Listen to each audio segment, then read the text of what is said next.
Good evening, lovely spirits. It's the wise servant here, Mr. Solace. Peace and wisdom. Now, tonight I want to do this very deep video called The Sacrifice of the Impure. And this video is very deep. Now, before I get into this video, I want to say this because I know many of you noticed that my lips have been chapped in many videos. And I know some of you wonder, why is Solace's lips always chapped? Well, it's a simple thing. I noticed many of the young homosexual men, they walk around with their lips nice and lubed up. So I keep my lips nice and chapped. Therefore, there's no room for confusion. So I tell them, nigga, you see my lips are dry? You know, because in today's times, things can get funny or fuzzy, being as though grown men wear spandex and things like this. So I just try and make sure I do little things like make sure my lips are extra dry, things like that. But in any event, I want to go on ahead and get into this video. Now, this video is very important. It's very deep. I want you guys to grasp. It's called The Sacrifice of the Impure. Now, this is one of the first practices of men. So when I say practice, I mean like religion. We have religions of today, and these are practices. Now, the sacrifice of the impure, this is one of the first practices of men. In fact, the gods and religions of the past and as well as today, they come from those who practice the sacrifice of the impure. So the ancient men in a far past time that practiced the sacrifice of the impure, these would be the gods in our religions. And the practices of the sacrifice of the impure, the many different practices that go along with this, these are what became the religion. So, you know, in religion, you pray and you do different things. And all of these things come from the sacrifice of the impure, that practice. So it's a deep thing. Now, in order for you to understand the sacrifice of the impure, I need you to grasp this. What is pure physically? I need you to grasp what pure is physically. Now, we all know physically pure is basically someone or something without blemish, without scar or mark. Pretty much something untainted. Now, what is pure in spirit? Innocence. Someone without sin. Now, what I mean by sin, an example, someone who hasn't eaten. You know, the food we eat, meat. This is an animal. This was living life, a life living in its form. You have fruit, vegetation. This is life, living in its form. So, when someone eats, they're sinning against the life. So it's a deep thing. When someone has sex, they're sinning against the life. Now, sex is very deep. I'm going to go into that as I get a little more deeper into the video. But, you know, sex. Someone who's never assaulted someone or never have been assaulted themselves. You know, things like this. This is what being pure in spirit is. Someone who doesn't speak foul language or they don't listen to foul language, so they don't push it out or receive. They've never been assaulted. They've never assaulted someone. So they just, you grasp? They've never eaten physical food, meat, fruit, vegetables. They haven't indulged in these things. They don't live in a house. You know, a shelter is the destruction of a tree, which is a life living in its form. So, someone who is pure in spirit, they haven't sinned against the life, so to say. Now, I know many of you are thinking, no one fits that bill, brother. But babies, newborn babies, they fit that bill. They are pure physically and spiritually. So you have to grasp, a baby hasn't eaten meat, fruit, or vegetable. A baby hasn't had sex. A baby hasn't spoke foul language against someone. A baby hasn't received foul language spoken towards it. A baby hasn't assaulted anyone. No one assaulted a newborn baby. So a newborn baby is pure in spirit. It's pure physically. And in the sacrifice of the impure, the baby would be eaten. It would be killed and eaten. And it's a very deep thing I want you guys to grasp. Now, I know a lot of you wonder, why in the sacrifice of the impure would they eat and kill the pure? And there's the thing. Those who practiced the sacrifice of the impure, they didn't view the newborn baby as pure. Grasp. They didn't view the newborn baby as pure, but they viewed the newborn baby as impure, because the newborn baby's nature goes against the sustainment of the life. See, the life is sustained through sacrifice. Whether eating, you eat. This is you sacrificing another form of life to sustain self. To sustain self. Having sex. This is you sacrificing your time in physical existence. This is deep. Sex is so deep. It takes away from the spirit self. It takes away from the length of time in the physical. You're sending spirits to be manifested into this physical hell. And when I say hell, you know the pains and agony. And when you really just look at the physical life, you can clearly see it is a harsh reality. The life is sinning against the life to sustain itself. This is the only way. So the life sustains itself through sacrifice. To not partake in the sins of life is to be against the life, or the Satan half of it.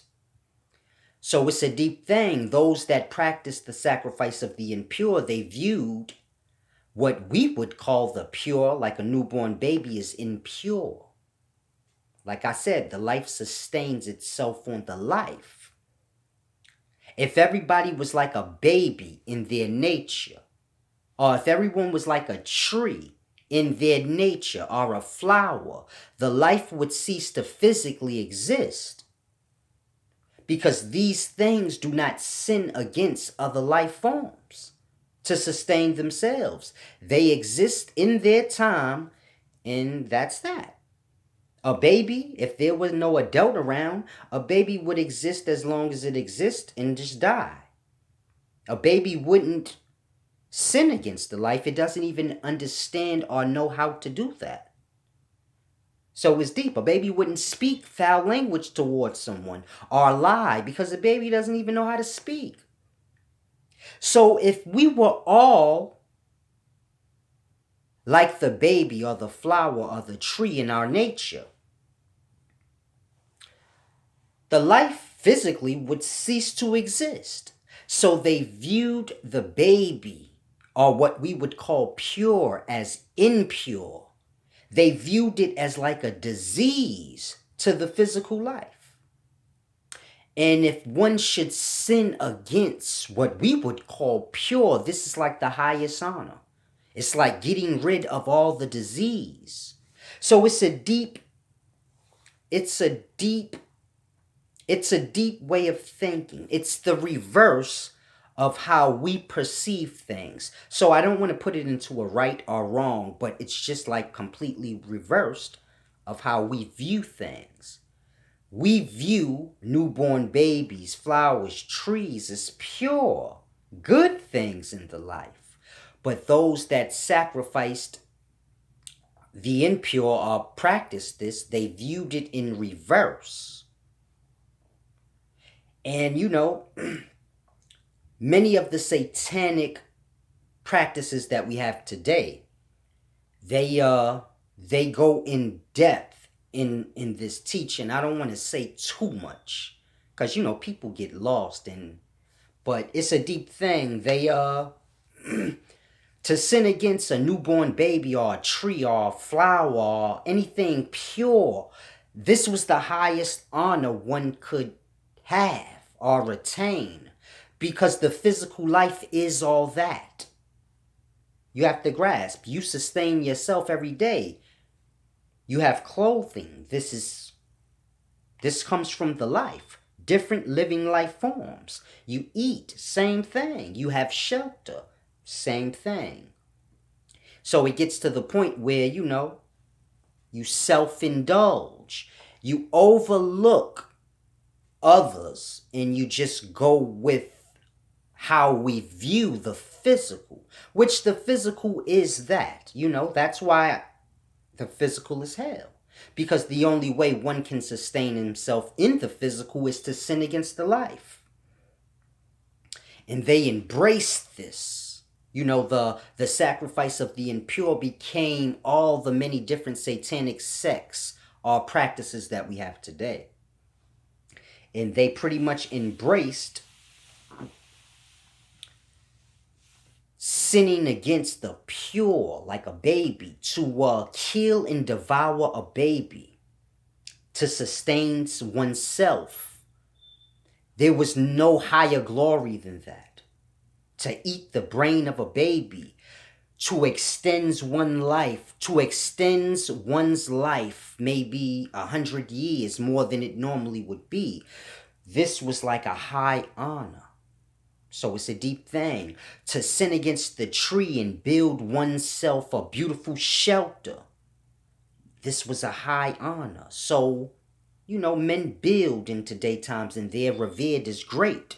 Men who built, these great cities that we honor in today times. It's a deep thing. The first who built cities and the first who became kings, this all descended from the practice of the sacrifice of the impure. So it's a deep thing. It's like I said, to sin against a tree, to build oneself a great shelter. You can be high above others, and who can be greatest, and it's just the perspective. And it's a deep thing. This was the ancient practice, and babies were sacrificed. Not just humans, but animals. And, the young was always sacrificed, whether baby or lamb or, the young of a bull. Things like this. It's always the young, the pure. When you think of religion and they're speaking of sacrifice, it's always the pure that must be sacrificed. So it's a very deep thing I want you guys to grasp. Now, from the sacrifice of the impure, you got the pact between kings and gods. And this is a deep thing I want you guys to grasp. Because when you practice, or when they were practicing the sacrifice of the impure, now this is before all religion that we know of. This is before all cities were built. This is, men in their beginning stages. When they begin to acquire, a little bit of wisdom for themselves, they begin to indulge into this practice, sacrificing of the impure. And from this, men begin to build cities, and from this you got kings, and you got gods, and you got the pact between kings and gods. Now, the first kings ever, they ruled over men in land. The first kings ever. And upon their death, They were revered as gods. They were called gods now. So the first kings who ruled over men, in their death, they became deified, so to say. They became gods. And, all those that were ruled by the king, when they died, you can say their spirit was ruled by the king. But I sped ahead a little bit. So grasp. The first kings became gods upon their death.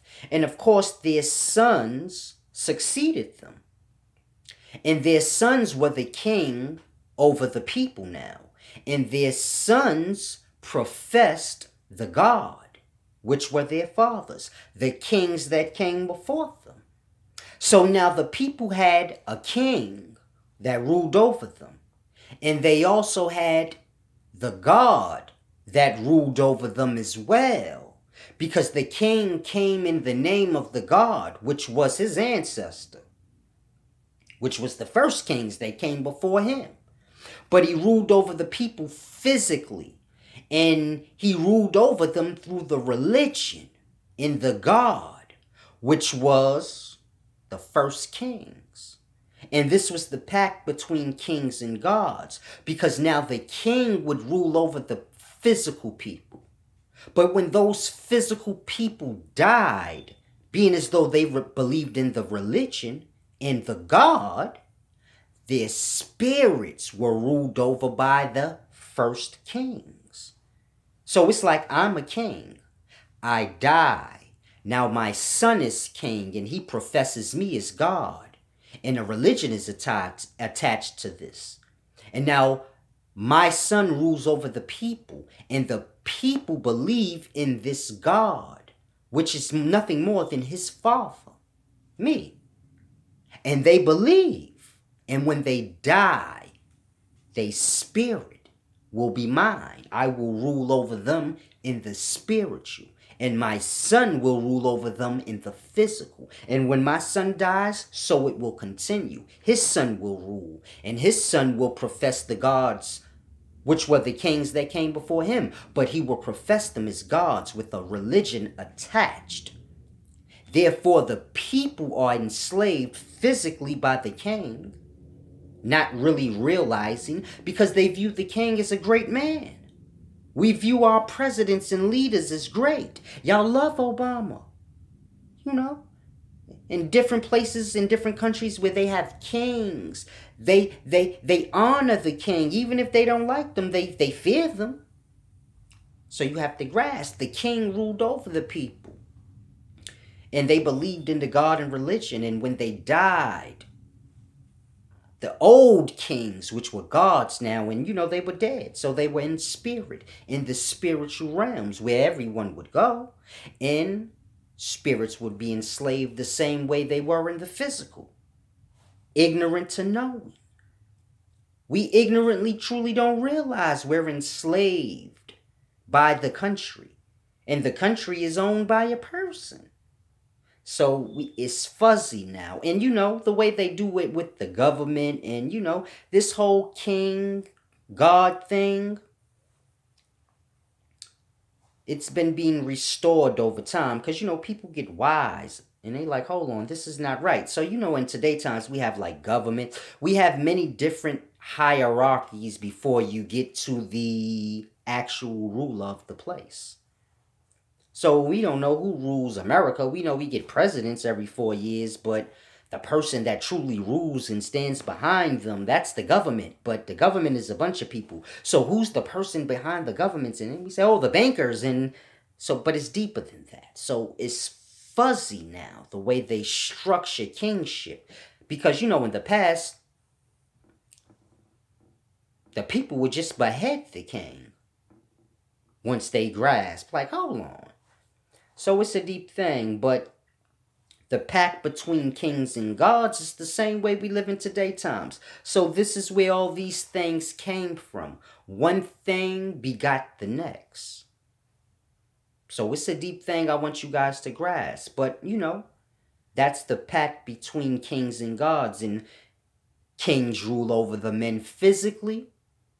and the gods. So y'all worship the gods and y'all believe in the religion and the gods attached to the religion. And this is just rulership for your spirit. So grasp. Within the body is the energy or the life force, the spirit of a person. And when the body is gone, the spirit's still there in its existence. And so you have to try and grasp, but men will be enslaved upon their deaths because they believe in the pact between kings and gods. They didn't know it as that, but you know, the same way men are ruled over by the kings of today. None of us own America. We're citizens in it, which is nothing more than slaves, and we work for the country to live in the country. So grasp. We're enslaved by the rulers, ignorant to even truly realizing it. So you have people, they want to come here, they want to go there, they don't realize it's all slavery. No one wants to go to their own place. You get my point? They're like, no, I don't want to have my own land.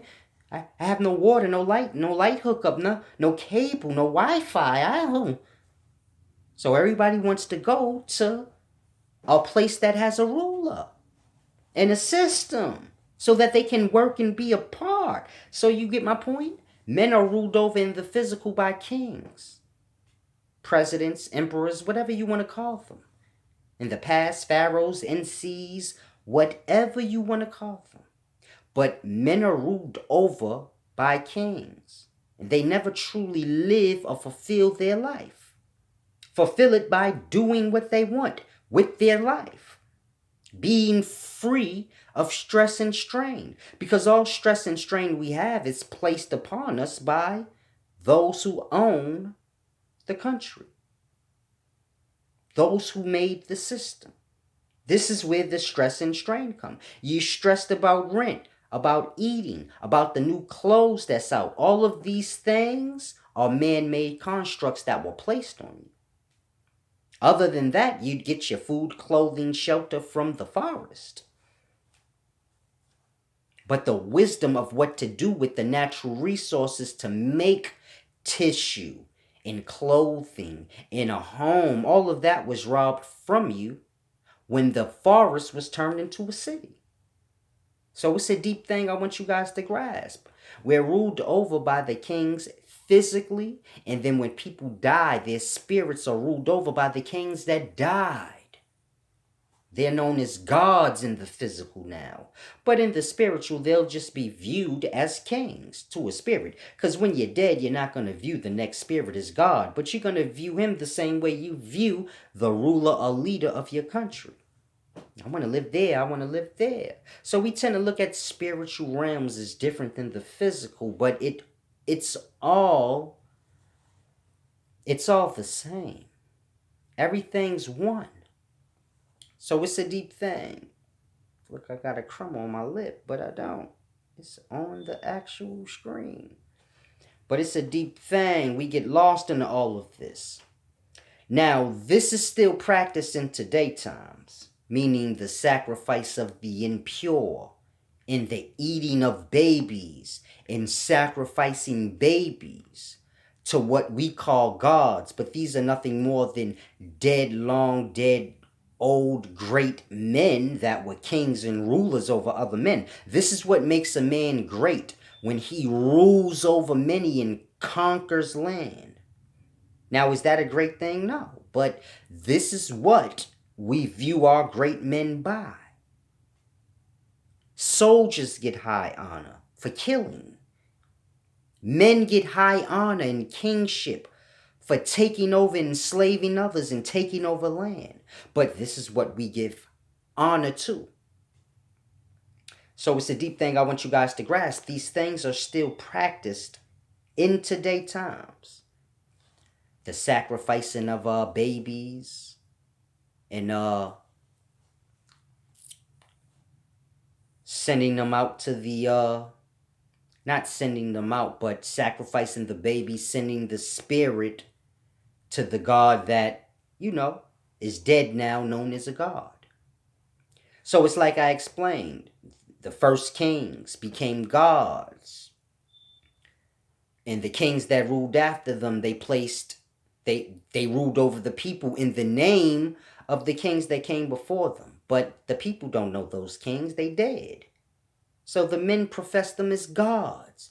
And the people believe in the pure amongst the people that don't believe in the religion, in the God, and they're one with the life and innocent in their nature, and they do not partake in the sin, like babies, trees, flowers.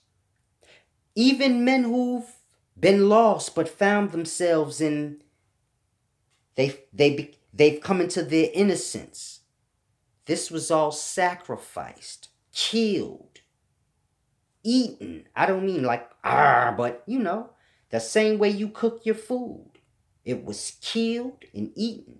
The reason for this, the kings sacrificed these things to the first kings that were dead now, because they understood men live physically, then they die, and then they live spiritually. So it's like sending people to your dead ancestors. I rule them physically, and I will send their spirits to you. If you can grasp, if that makes sense in a sense. But it's just like that. I rule physically. I am the king. The kings that came before me, they are gods now, and they're attached to a religion, and I give this to my people that I rule over. And when they die, their spirits will go to the spiritual realm, where those that came before me, the first kings, will rule over their spirits, the same way I rule over them physically. And the pure amongst the bunch, like the babies and the good, this will be slaughtered immediately and sacrificed, because if you kill a baby, the spirit of the baby will go to the spiritual realms, and it will be wrapped up by the God of that realm, which is nothing more than a dead man living in spirit realm now. And he's king there. And that baby was killed for him in his honor, for the spirit to be his. And he will take that spirit. The same way a man will let you come into his country so you can work his land for him. So it's a deep thing I want you guys to grasp. This is still practiced in today times, though. It's like Thelema. Do what thou wilt. That's the one rule of Thelema. This the Aleister Crowley. It's not a religion, but we put it as a religion and a satanic practice. But truly, it's not a satanic practice or a religion. I don't want to say it's not a satanic practice or religion, but I want to say it's not a satanic practice. But it's what all practices are. So grasp, whether religion, whether God or Satan worship, it's all the same. So it's a deep thing, but in Thelema, this is still practiced in today. So the sacrifice of the impure is still seen in Thelema, which is a satanic practice of today. In all the satanic practices of today, you will see different forms and practices of the sacrifice of the impure. Now, it goes deeper than satanic practices, because if you go to Christianity, you got sacrificial lambs. So if you read the Bible, they always sacrificed lambs, which are the babies. They sacrificed the bull, it was the baby. But they always sacrificed things with no blemish and young. Go back and read your Bible. Always no blemish and young. And this was sacrificed to God. Grasp. That is the sacrifice of the impure. in your own religion. You can't deny it. You know a baby lamb ain't do nothing to nobody. It was sacrificed in your religion to your God.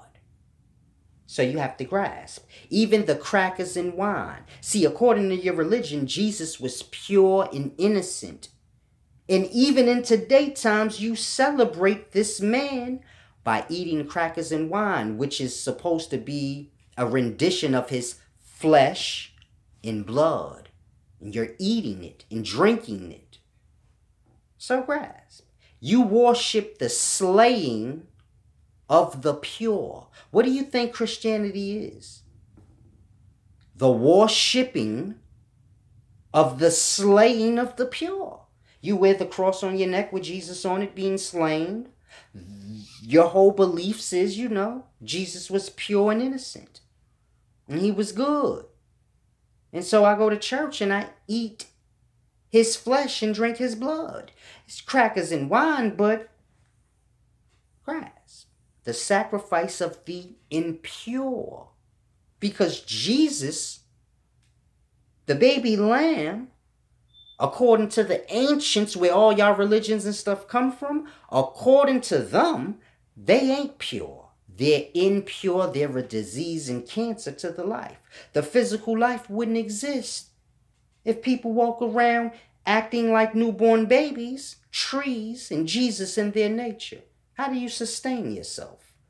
The physical life will cease to exist. So it's like, you see it everywhere. The sacrifice of the impure, that practice is even in your Christian religion. And it's like I said, all gods and all religions come from this practice. Whether it's ancient gods of the past and religions of the past, or those of today times. It does not matter. It all stems from this. This was the first practice. And you can see it in all practices of today, whether satanic or not. I just gave you an example with crackers and wine. You want another one? Abraham's sacrifice. Before Abraham was given his blessing by God, meaning he wanted to have children, his wife was old. God promised him, man, I'll make sure you are father of many nations. But sacrifice your baby boy. And so Abraham took his son up to the mountain and built the altar. And he was going to slay his baby. So grasp. The sacrifice of the impure. That's what the practice is. Every practice you hear in the Bible, that's where these things is coming from. Now God said, no, you don't got to sacrifice your boy. Sacrifice that bull, because I'm hungry. So this is all really physical. I know y'all laughing. Y'all like, gods of the past were kings. This is what a god was called, king. It's deep in the ancient tongue that men don't know in today. It was first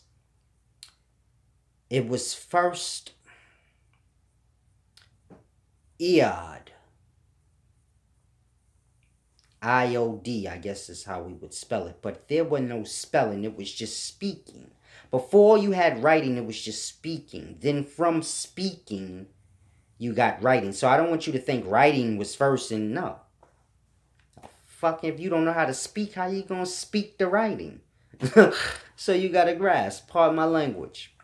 But speaking was first. Then, you kind of write what was spoken. But first it was Iod. Then it was Yad. Or Jad. Then Gad. Then God. And so on and so forth. But it all comes from the sacrifice of the impure. So it's a deep thing. It's even like the prayer. People pray in today times. And when we all know when a person is praying, they're praying to their God. And they're like, God, can you please bless me with this or that? Now, the God never responds back. But they pray. And this comes from the sacrifice of the impure. But they weren't praying to no God. Everything that had to do with this was real. That's why I broke down the pact between kings and God, so you can grasp that sacrifice wasn't a simple-minded thing as we perceive it today, but it was giving spirits to those that ruled before you. I rule over the people physically because of you. You know? The kings that came before the king, he the king because of them. So in they honor, he professed them as gods and he sent them spirits, or what is truly theirs. Because the king over physical men, the king over their spirit as well. Why? Because they do what he say consciously. The conscious, who you are as a person, is what controls the physical and the spiritual. So if you let a man rule over you spiritually, if you let a man rule over you physically, he rules over you spiritually and consciously. You can't get lost on that and say, oh no, he only rules over me physically. But when I die, no. When you die, you will be the same conscious and you will be ruled in the same way. So they were sending the spirits to the gods or the kings that predated them. And in that, they were allowed to rule over them physically. So it's a deep thing I want you guys to grasp. Now, when you're dealing with the prayer in the ancient times, this is like where voodoo and all of that stuff came from. But in ancient times, they prayed. And this was actual talking or speaking to the spirits of the dead. So all men live, then they die, and their spirits exist. And prayer was speaking to the spirits. And they spoke back. So it wasn't like in today times where we pray and God don't say nothing back to you, but you just pray and you just hope whatever you prayed for manifest.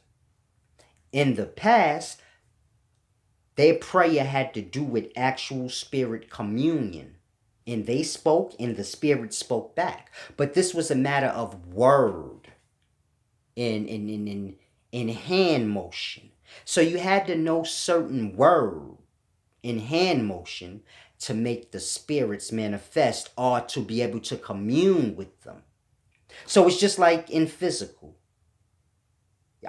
If I don't call you by name, then you won't. I have to call you for you to come. You know? Hey, you come here so I can talk to you right quick. You have to speak.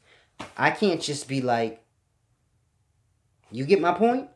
So this is what I mean by word in hand motion. You have to know the word or the name in the hand motion to commune with the spirits. And this is what they indulged in the past. I don't want to say too much because I know some of y'all are really lost. Y'all will do this. And you truly don't want to. I'm not saying which is right, which is wrong, because like I said, in today's times, whether satanic religions or not, it's all the same. Whether you worship God or the devil, it's all the same. So I don't want y'all to get lost and say, oh, I'm going to try that spirit communion. Because talking to the spirits is truly an easy thing. It's like I said, it's all a matter of words and hand motions. The same way in the physical, if you want to speak to somebody, you need to know their name. So you can call them and say, hey, yo, come here, so-and-so. And then they come and y'all commune. So it's no different. You can't just be like, oh, the spirit's going to come talk to me because they know I'm talking to them. When I say, hey, manifest, they don't know who you talking to. People talk amongst themselves all day. And spirits is all amongst us. And if you talking, they assume you talking to a physical person. Unless you call them. So this is why I said you have to know the word in the hand motion. But it was a deep thing. And they communed with the spirits doing this practice. They called the spirits forth, knowing the name, knowing how to do it, using the hand motions and they brought the spirits forth and they communed with these spirits. Usually they were the kings of old, now known as gods. And they communed with them, and it's truly a deep thing, and this is still practiced today. You know, people still commune with spirits, but it's deep because men view these, when men speak to spirits, they automatically assume, oh, I got deep knowledge because it's from a spirit. They don't realize that spirits were men. Spirits are men, just without bodies. And men lie. So I could commune with spirits, and it doesn't do it won't do anything because I'm wise. I know you're a liar. Shut up. Let me talk to that one. But most people, when they're communing with spirits, they don't dictate the spirits. They let the spirits dictate them. So let's just say, for instance, I I made it where you were able to commune with the dead. The dead would dictate you. You would be like, oh, they told me this, they told me that, and you would believe every word they say because your perception is they're over you in a sense, or they know more than you. And so this is why I say it's not really good for people to speak with the dead because their perception is not right.